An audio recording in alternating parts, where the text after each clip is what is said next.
Hello, and welcome to NAFA's June edition of the Advisor Ambassador Program. My name is Zach Hewells, and I work in the Membership and Marketing Department at the NAFA Home Office. We have a great speaker for you today, Brenton Harrison. Brenton is a member of NAFA Tennessee, and he will be presenting his keys to early success in your career, which is also a sister title, I guess, of being a playmaker in the financial services industry. If you have any questions during the presentation, we do have a chat feature in Zoom, so you can use the chat feature on the bottom of your screen. And if you like, you can also ask them at the end and unmute yourself. I will go ahead and let our featured speaker take things over from here, though. So welcome, Brenton. Thank you. Thank you for having me. All right, I will go ahead and get started. Thank you guys for tuning in. Like you said, my name is Brenton Harrison. I am at NAFA, Tennessee. I'm actually based in Nashville, or just outside Nashville in Brentwood, Tennessee. And I'm excited to share with you guys. This is actually a presentation that evolves because it's about some of the things that I've done to try and overcome some of the obstacles that I encountered early in my career, but also things that have become my method of overcoming obstacles in the future. So as we go throughout this presentation, I will try to make sure I leave time for question and answer at the end. So Zach, if you're okay, if you can keep track of the questions for me, I'll try to answer as many as I can after the presentation. But this is about a problem that became a very big problem early. And like I said, has set the tone for how I respond to challenges and how I have thankfully achieved some level of success. That sounds like bragging to say, but hopefully something that I say will resonate with you guys. So we will go ahead and get started if I can get these slides to advance. All right. The story of my career actually starts with the story of my birth and this house. Like I said, I'm from Nashville, Tennessee. And this house tells you a lot. It gives you a lot of context about the clients whom I serve and their philosophy when it comes to wealth or the lack of wealth. This is a small house in Madison, Tennessee. This is the house that I was born into. Small, not because it was a tiny house, but because there have been a number of people in this house other than my family since the day it was purchased. My parents purchased this house in 1984, 2 years before I was born. I was born into this house. My sister was born into this house. And my parents purchased it initially for about $60,000. Now, $60,000 in 1984, pretty affordable home payment. And if you know anything about Nashville, very, very hard to find a house of that value in today's marketplace. But unfortunately, my parents didn't get the benefit of the potential wealth creator that this house could have been. Because after we moved out of this house and moved to a different location in Nashville, unfortunately, my grandmother was having some challenges, and they moved her into this house and paid for her care, paid for all of her expenses, paid the mortgage until she died.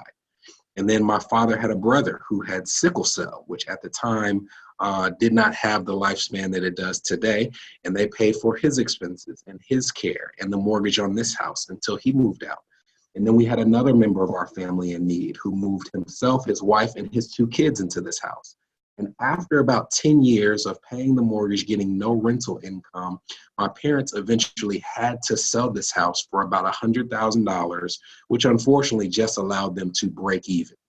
Now, if you looked up the market value of this house today, it's worth about $350,000.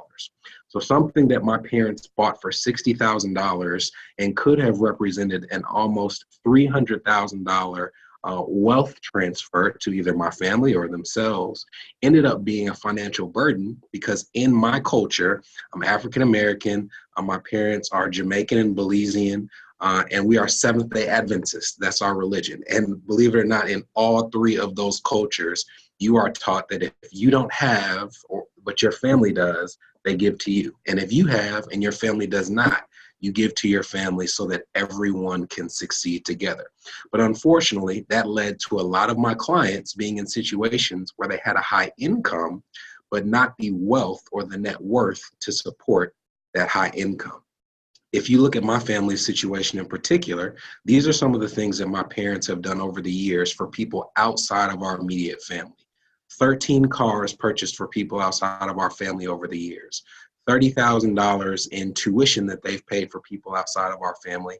And that $44,000 in other financial assistance is actually an annual number that they still contribute for family members in the islands, for family members in the States who fortunately or unfortunately are just not in a position to pay for some of their needs. And that leads to my parents helping them. So what does this mean for my average prospect? My average prospect is very similar to my parents. They have a high income, but on average, the people that I work with have a negative $200,000 net worth, be it because of student loans, credit card debt. For whatever reason, it's not a marketplace that you would consider a prime recruiting place to get prospects when you are a wealth manager, which is what we call ourselves. So it presented me with a very big problem. I'm working with people who have no wealth, and I am supposed to be making my money as a wealth advisor. So the solution that I came up with was if I could figure out a way to monetize the process of teaching these people how to attain wealth, then I could set myself up so that not only when they get it do I get paid, but I can get paid every step along the way, which is not typically how we're taught as advisors. We're typically taught that we find a person who is already ready to take advantage of the things that we have to offer, and then we offer it to them. But we're not taught to find a way to make sure that we can help people get to that point while also making sure that we're whole financially. So I set about establishing this platform, and here's an example of what it might look like to take that person from ground zero and build them to a point where they have achieved some wealth. One of my target markets is medical and dental professionals. So this is the sales cycle, for a young medical professional. I start with them right out of med school. And oftentimes when I'm talking to them, it doesn't really lead to anything that pays me upfront any level of significance. After med school, they're going into residency. They're probably making about $50,000 a year. And their needs are very simple. They need basic disability insurance. They need term life insurance and a savings account. Not a savings account that pays me, simply a savings account. That's not a barn burner of a prospect, but at that point in time, it's what they need. And it's the first step of compensating me along their process to wealth. Stage 2, after they get out of medical residency, they're 33 to 35, they finish residency or their fellowship, now they're in full practice. So they've gone from $50,000 and depending on their medical specialty, anywhere from $175,000 up to maybe $500,000. At this point, they're married, they have 1 or 2 young children, and their needs, while still simple, have increased in terms of the value to me financially. Now they need more disability insurance to cover their income. They need more life insurance if they have young children. And now we're getting to the point where they start investing. Not investing $100,000 or $200,000. I'm talking about investing like maybe they have $5,000 that they could put into an index fund. And it's what they need. And this is something that's the second step to making sure that I'm getting paid as I tell them what they need. Stage 3, now they're 40 years old. They've sent their first kid off to school, which now actually decreases their expenses, at least in Nashville. The kindergartens and daycares here are very, very expensive. They found a better job or they become a partner or an executive where they're working. Now they're making $250,000 to $400,000 a year. They need even more disability insurance. Now, fortunately, they have reached the point where maybe I could manage their assets and they're thinking about college planning. So we implement these things along the way until they get to pre-retirement. I don't have many clients because of the market in which I work. I don't have many clients who are in retirement. Most of my older clients are still pre-retirees. They're not yet in a position to retire because these people started saving late. So they're focused on asset accumulation. They have children finishing college, and they need to find a strategy to maximize what they have been able to save. And this is the stage where they have the income, but not the assets, where we do start to hold their hand a little bit more and get into some advanced income planning and charge a fee for that planning. Whereas along the way, we have not been charging them an annual fee above and beyond their asset management fee. Now they need long-term care planning, like I said, income planning for retirement, and a way to maximize what they've been able to put aside.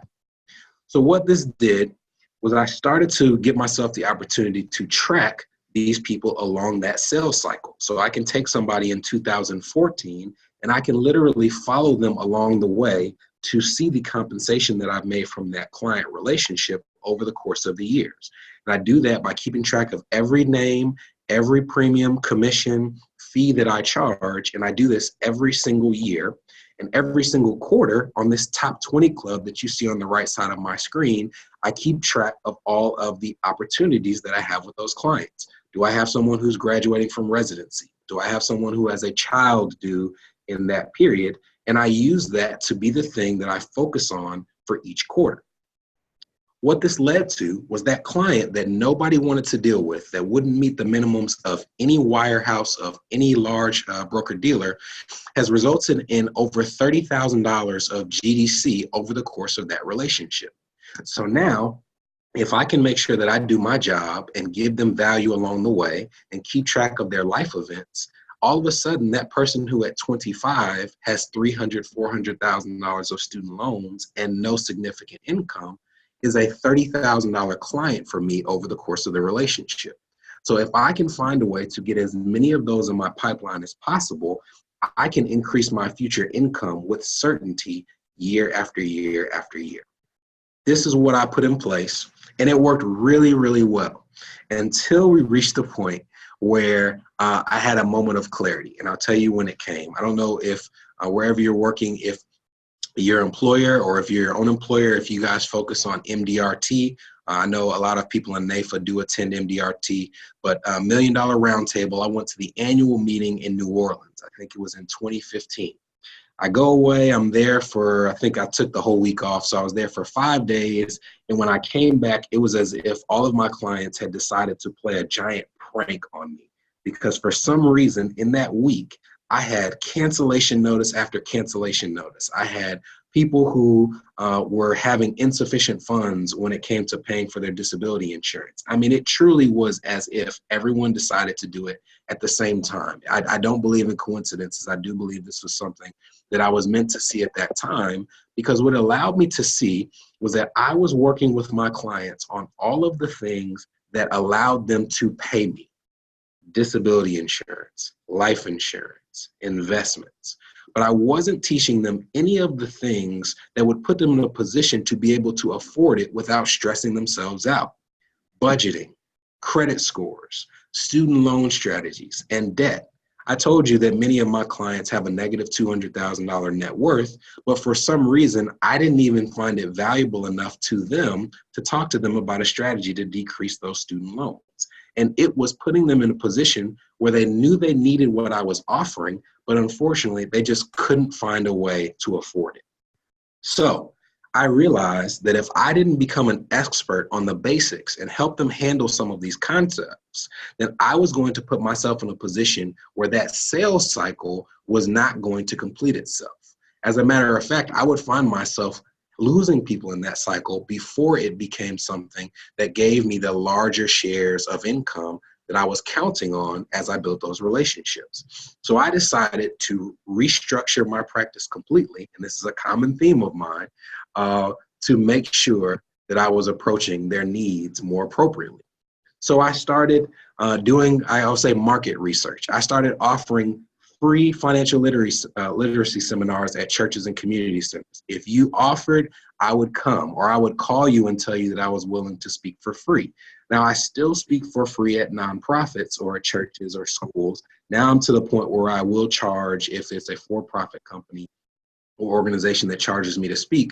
But I was trying to get it out there that I was willing to sit with anybody for an hour and help them with the things that were truly keeping them from having a relationship with an advisor. I also realized that some of the places that I wanted to spend my time were not places that were going to lead to client relationships anytime soon. So I partnered with a nonprofit called the Knowledge Bank. It's a local nonprofit in Nashville, and they teach financial literacy to teenagers and elementary school students. I partnered with them because now I have a reason to go into a church or a school, and while I'm talking to the teachers or the parents or the ministers, have an organization that can speak to their children's needs as well, because in my marketplace, the more people who are financially literate, even if it's 10 or 20 years from now, it's up to me to recognize that there is value in being the person that brought that to the table. I also started approaching these schools and offering to do workshops for them. So I go to local medical colleges and dental schools and any graduate programs, and I offer loan repayment counseling to their seniors. So for their graduating seniors, I say, I will sit with you complimentary to the student for an hour and help them with their strategy to repay their loans. And what that does is it gives me a warm cycle of people who are graduating, who are on the track to earn a high income, who know that when nobody else wanted to work with them, I was willing to offer them help. Now, you're probably thinking, you're looking at that sales cycle, but how do you find the time in the day? And do you get to the point where you have more people in your wheelhouse or in your sales funnel than you can possibly service? And that's something that's always a concern of mine. I'm going to speak to that a little bit in the presentation. But here's what it led to. It led to increased customer loyalty. I have had people who have gone through, this is my 10th year in the business, and I have people who I've worked with from the 3rd year in the business who have gone through medical school, residency, fellowship, marriage, married with 2 kids, and have paid off their student loans all throughout the course of that relationship. And I did not charge them at that time. So think of their loyalty when it comes to someone who approaches them to charge them a fee to manage the assets that I helped them create. They're not leaving. It also led to increased goodwill. These people speak highly of me, and I've gotten to the point where I really don't prospect outside of my email list, outside of social media, because fortunately, there's enough people speaking highly of me that the majority of my clients come from referrals or from those marketplaces in which I prospect naturally. But no knocking on doors, no cold calls. I haven't made a cold call since my 5th year in the business. And my goal is to never make another one again. And a shortened sales cycle, because now the people who have come to my workshops, when it comes time to put in the basic parts of their plan, they heard about it at the workshop. So I don't have to spend another hour or 2 of my time convincing them that they need it, because they came to the office to purchase it. They didn't come to be convinced. They were convinced before they came. Now, ironically, this led to another problem. I was having a call. I talked about the possibility that you could burn yourself out doing this, and I got to that point. I was talking to a friend of mine. We grew up together. She got her PhD, had a significant amount of loans, and there was a time where I had called her, maybe 8:30 at night, time away from my family, to help her with a student loan question that she had. And at the end of it, she was so thankful. It was probably 9:30, 10 o'clock at night. And she said, Brenton, you're like my best kept secret. I wish everybody knew about the value that you provided. And I knew what she meant. She meant it as a compliment. But to me, it was as if she had kicked me in the mouth, because I was not working as hard as I was working for anybody to be considering me a best kept secret. And what I was realizing was that I was using quote unquote marketing techniques that really weren't marketing. And those lessons came from a group of people who, while well-meaning, who, while titans of their time, were not taking into consideration the biggest invention of our lifetime, and that's the internet. I'll show you what I mean. If you are involved in any type of financial advice, whether you are doing property and casualty, whether you're doing investment management, whether you're doing life insurance, you probably have been told early in your career to read one of these 3 books: How to Win Friends and Influence People, How I Raised Myself from Failure to Success in Selling, See You at the Top by Zig Ziglar. These are the books that people are still recommending that we read, and we should read them when it comes to forming the behaviors that put you in a position to attract people to you. But this, unfortunately, is also what people use to teach advisors how to market themselves. I want you to look at the publishing dates from these books: 1936, 1949, 1975. And I want you to ask yourself, do you think that the marketing lessons from 1936 are going to be enough for someone in 2019, 2020 to get where they want to go, when these books were published 50 years before personal computers became anything of a regular occurrence in someone's household? Yes, these are valuable lessons, but we probably need to update our advice to take those lessons and modify them for the internet age. So I started looking for places that did that. I found a book called Utility by Jay Baer, and a book called Jab, Jab, Jab, Right Hook by Gary Vaynerchuk. Now, these are some of the early books that you'll find. There have been hundreds, if not thousands of them since these books were published, but this was kind of the start of the era where you talked about utility, Y-O utility, meaning that if you can use the internet to be as useful to someone else and provide them as much free value as you can, then in return, they will give you brand loyalty. That's also the principles of jab, jab, jab, right hook. The jabs are the free content that you give to your followers or your subscribers, and the right hook is how you pivot that content into your paid services using the internet as your tool of choice. So I started going and looking at who's doing this. And I found a conference called FinCon, Financial Conference. They have it every single year. And this conference was attended by people who are killing traditional advisors when it comes to market share, when it comes to income, and when it comes to building a target audience. It's called the FIRE community, Financially Independent Retire Early. And if you haven't heard of this community, I assure you it's not because they're not beating us, it's because we're not paying attention. This is a group of people who have their own philosophies about building wealth. They are, on the whole, not licensed. They're not professional counselors or advisors. These are people who are self-taught and have told their clients, told their market that this is the way to achieve wealth, and they have killed it out there when it comes to building a following. Here's just a summary of some of their philosophies. They stress financial flexibility over conventional retirement. Gone are the days where they advise people on, at 65, you can quit working completely. They're saying, no, find something that you love and set yourself up so that if you want to retire at 35 and just do something on the side, then that's something that you could do. They believe in passive income over active income. They are heavy into real estate, dividend stocks, all these types of things. They preach minimalism and extreme cost cutting. Many of them are against home purchases at all and prefer that you rent. I have a friend in this community who has an RV. He and his wife travel the country in their RV, blogging, YouTubing, and they never want to have a brick and mortar home. Their investment philosophy: they do not believe in permanent life insurance. They believe in index funds or robo-advisors only. They don't believe in paying a human advisor for advice. No commissionable products, flat fees to advisors or do-it-yourself planning, and automation, automation, automation. Now, if you think like me, it sounds like they're trying to price us out of the marketplace completely. And when you look at them, it's kind of working. If you think about how many people under the age of 50 that you know in the business who are doing really, really well, in your area, you can probably count them on one hand. I'm in a fairly large city, and I can think of less than 10 advisors under the age of 40 who I would look at who have their own practices, who don't work for someone else, but have their own practices and are having any level of sustained success.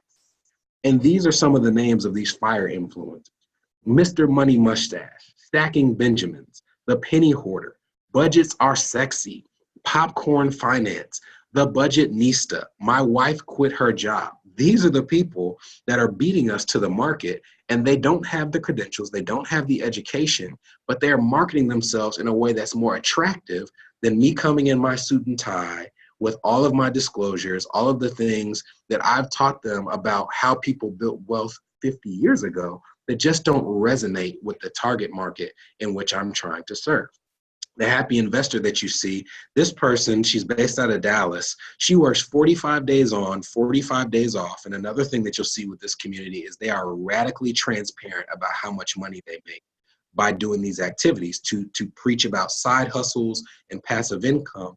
On the 45 days that she works on, she averages $3,000 to $4,000 a day. On the 45 days off that she still has recurring revenue, but she's not actively working. So if you do 180 some odd days a year at $3,000 to $4,000, she is making $500,000 to $750,000 a year, working half the year. These people are doing extremely well. So I started looking for my own social media team. Who could help me along my journey? And I found Pax. Pax is a 16-year-old who goes to my church. He's actually the son of the minister of my church. And he has a real interest in videography. So for him, it's worth it for me to give him a video, let him work on editing, getting his reel up, and in exchange, I might pay him $50 to edit a video that I give him. This is Montez. Montez films everything that I send to PAX. So I never speak anywhere without that person coming, Montez coming to film it or take a picture of it. He's actually, you can't see him on screen, but he's been filming while we've been talking, because I never want it to not be documented, so that I can share this with my social media followers, that I'm out here working, even if they don't see me working. I need them to know that somewhere somebody thinks that my advice is valuable. And this is my wife, Lene. Lene schedules out all my posts. She makes sure that I'm not working hard into the night. She does all of my social media design, and she makes sure that I have constant content being posted to my pages. And fortunately, she works for a very reasonable fee. This is an example of some of the things that it led to, and I'll tell you what it's done for my practice. If I can get this video. Yeah.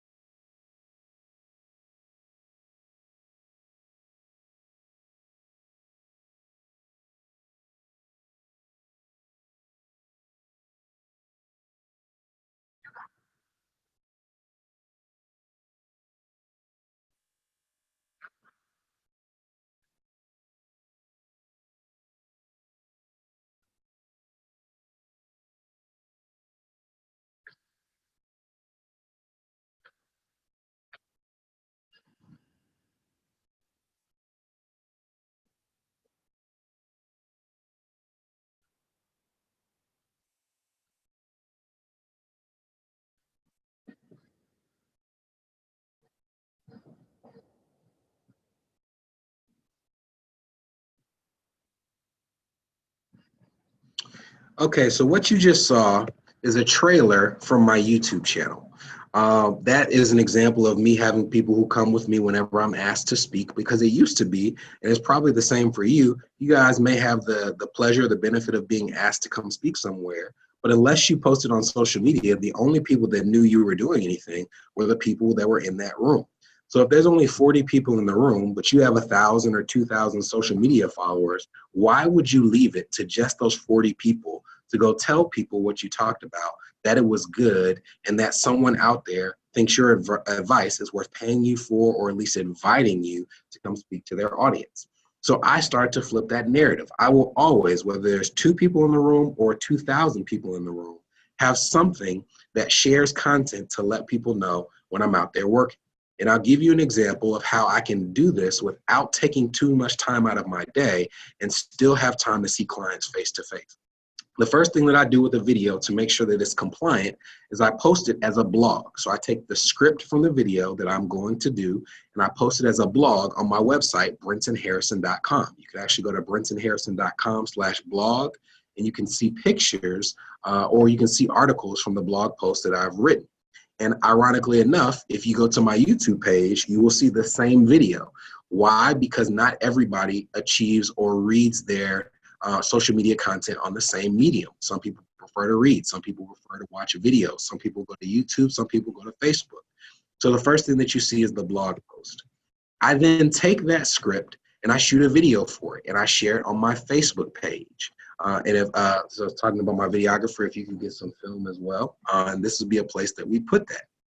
On this Facebook page, not only do we share videos, but we also put funny social media pictures. You can see this picture says, "I'm busy looking busy because my work is done and I don't want to do yours." I post pictures from all of the places that I'm asked to come speak.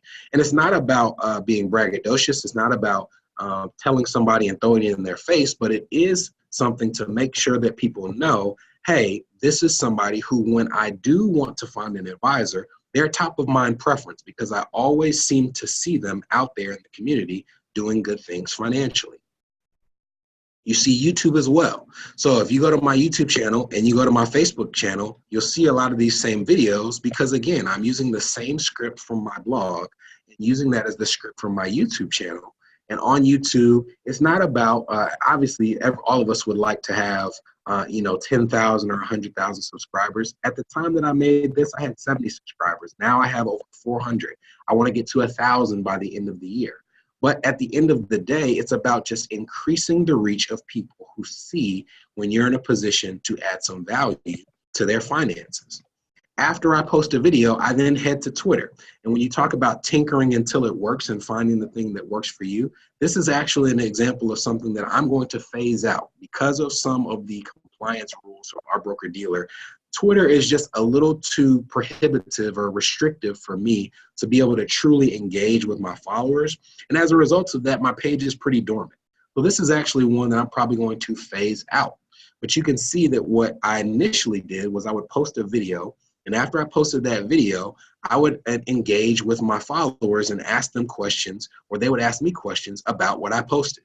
So you can see this, it says, does having credit automatically qualify you for an Equifax score? And if so, are we all screwed? Now that came from a follower of mine right after the Equifax hack. I posted a post about what to do if your score or your credit report was hacked. And this was one of the responses that I got. Now, it got some pretty good reach. People thought it was pretty funny. But at the end of the day, it's just me engaging with somebody who's not a client of mine. But when he decides that he wants an advisor, who do you think he's going to go to? The person who doesn't have a website, the person who he can't find on Google, the person who is 20 steps removed from him being able to call the person, or the person who has the funny picture on Facebook who he sees all the time when he's thinking of who he wants to serve his needs. Google, this is an example of what I was talking about.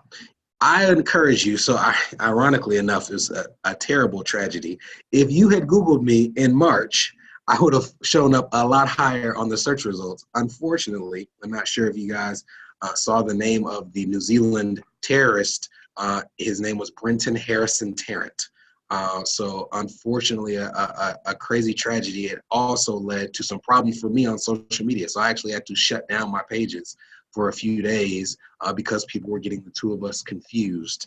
But the point is, if you go on Google, the reason that those people could find me in the first place is because a lot of the things that can increase your search results in Google are free. You can see on my page that there are pictures of my office. You can see a picture of me.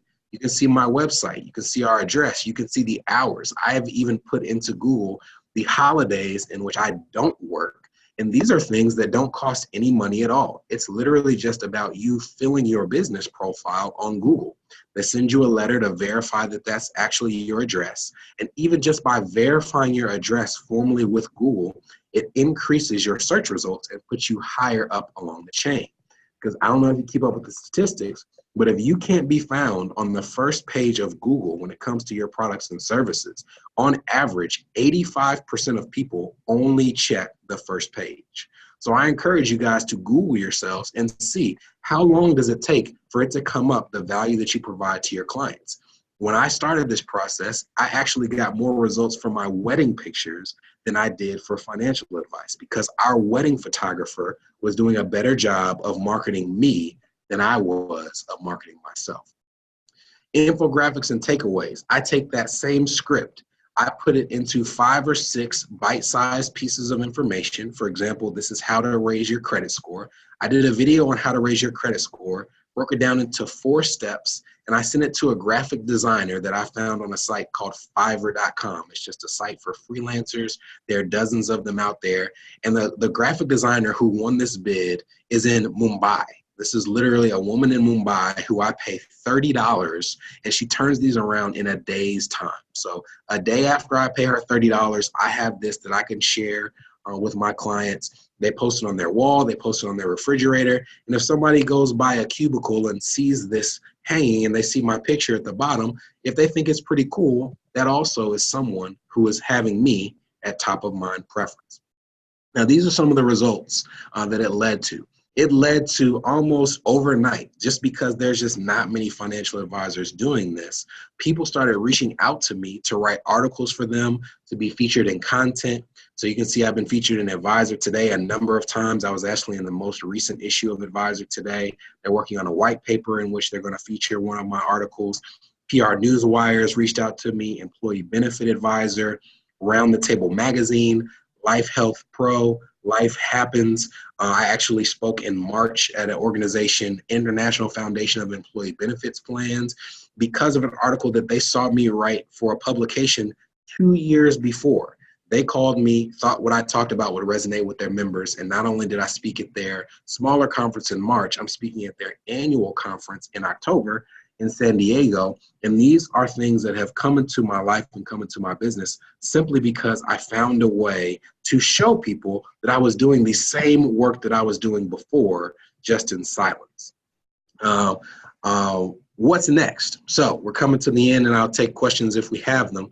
But this is not about finding a stagnant strategy. I told you that I'm probably going to deactivate my Twitter because it's not working. And there may be other things that work right now that don't work in the future. But here are some of the things that I'm tinkering around with. Fees for recommendations. Now, that may seem like an obvious thing for you guys, but believe it or not, I was not charging a fee to these people who were coming in, getting recommendations, and maybe not taking advantage of what I put in place with them. And because I give away so much advice, what was happening was I was having people who were soaking up my time. I wasn't being compensated for it. And then they were going and letting someone else be compensated for it, or just not taking it at all. So this year I started offering a model where anybody who comes to meet with me, the first meeting is at no cost to them. We take on the expense. I don't say it's free. I say it is at our expense because it costs me something. It just doesn't cost them anything. But if they come back for a second meeting, what they get is an email recap from me for some recommendations that I think would be helpful. If they choose to take them, then they can do them with me and I'll get compensated again. But even if they don't take them, I charge them for those recommendations because they have access to my time, my value, and that's something that I implemented this year. And people have been happy to pay it. Even people who you would think wouldn't be able to pay it have gladly paid for 2 hours of my time. Online courses, the many to few model. This is something where I hear people say all the time, well, we can't do that because of compliance. Who cares? If you get in compliance ear and start working with them, it may be something that you can't do right now, but because you brought it to their attention, it's more likely that they work with you so that eventually it will be offered. How many of you remember when you couldn't do Facebook, when you couldn't do Twitter, when you couldn't do YouTube, when you couldn't even send an email that had sales language in it without your compliance officer pre-approving it? The world has changed, and I want to be at the forefront of it. So one of the things I'm working through with my compliance office right now is offering online courses. I want to find all those people out there who may not be in a position to be clients of my firm, but they want access to my advice on student loan assistance, on budgeting. And I want to charge them a fee, a pretty substantial fee, maybe up to $1,000 to have an online course, 4 to 5 sessions, where they get my advice on student loan assistance. And all that will do is funnel those people into my financial advising practice. Now, this may not be something that they allow me to do this year, but I'm not going to stop asking them about it because eventually they're going to look around and see the landscape and realize this is where the industry is going. And if we don't change, then we're going to get left behind. Fee-based planning for organizations. We charge a fee for a person to come and get advice to us. Why would I not be able to charge a higher fee for an organization so that their employees can have access to me? Why can't I charge $20,000 or $30,000 a year for a church or an employer to say at any time that our employees want to come or our members want to come set a meeting with you, we want you to be available to them? Maybe it's something that I can't do now, but eventually this is something that will be offered because people who are not licensed advisors are already doing it. And again, it's about being at the forefront of the things that put you in a position of top of mind preference, not being in a position where you're letting compliance or the way that things have been done dictate the things that you will do in your career. So you decide what's next for you. You decide what's going to put you in a position where you don't have to accept the things that have limited you in terms of your career. I know so many people who started in financial services, who are still in financial services, who either left or they're in it but are not successful because they don't meet the traditional mold of what it has meant to be a successful financial advisor or a successful property and casualty agent because they don't have a network that has all the money in the world. but you don't have to use that as a debilitating factor in your life. You can find any way to tinker until it works and find a strategy that allows you to take advantage of your unique abilities and put yourself in a position of authority in whichever marketplace you choose to work. So that's my time for today. I don't know if there are any questions. I think we have 4 or 5 minutes for questions. And if we do, I'm happy to answer them. If we don't, then I hope that this was somewhat interesting to somebody. Well, Brenton, thank you very much. If anybody has any questions, feel free to, you can unmute yourself or type them in the chat.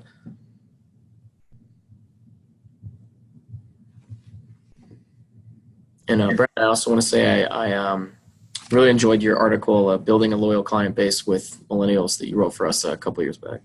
Thank you. Thank you. I appreciate that. Being a millennial myself, you know. I think I'm still a millennial. I think I'm considered a millennial. But the point is that, you know, when it comes to, even with marketing, you know, people don't think Gen Z, Gen Y, the buzzword is millennial. So if we don't find a way to work with them. That is true. Yeah. Well, if there are any questions, I hope everyone has a great week. Yeah. Happy Tuesday. Have a great week, everybody. All right. Have a good one. You too.